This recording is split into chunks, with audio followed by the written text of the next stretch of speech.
This segment is going to be dedicated to corporate success and ADHD. So let's start with what to do when you have an entry-level position in a corporation and you do have an ADHD diagnosis. For one, remember that it should not preclude you from being very successful at your job.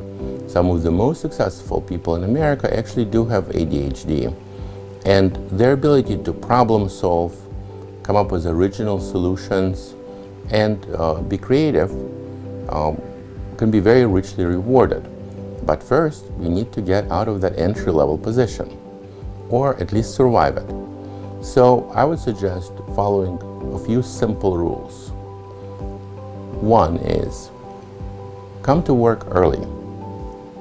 In an environment where the work days are flexible and people are working more than 40 hours a week, it's important when you have ADHD to come to work early, or at least earlier than your boss. Let's say if your boss predictably comes at 9, make it by 8:50. People never know when exactly you leave, but for sure, people can be aware of when you're coming in.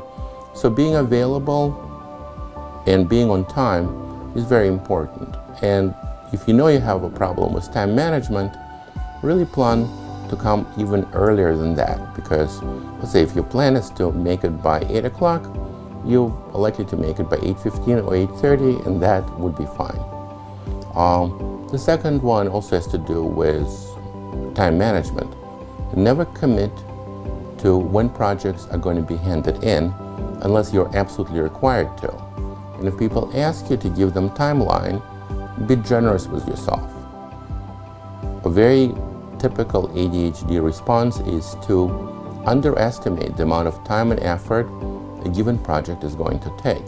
So give yourself at least 15 to 20% more time than what you think, because the problems are going to come along that you cannot anticipate, and it would be better not to overcommit to any particular timeline, or especially not to an earlier timeline than need be. The third one is actually, when you do commit to a timeline, make sure that you mentally and officially break up a project that is due into several segments and send regular updates as to your progress, if you can. So let's just take an example of a building project. So you have to do drywall, tile, plumbing, and electric, and which is not something you would be expected to do for a corporation, but this is just an illustration.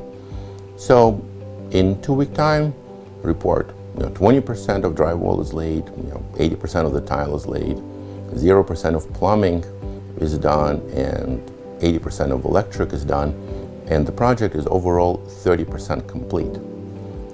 Send such updates with certain regularity so that if there are any delays, at least there's a track record of you actually being very diligently at work on that project. As an aside, breaking up the projects into easily manageable segments is important, because you're not only doing it for a report, you're doing it for yourself to keep track of your progress. This is Dr. Fruitman. We'll see you in the next video.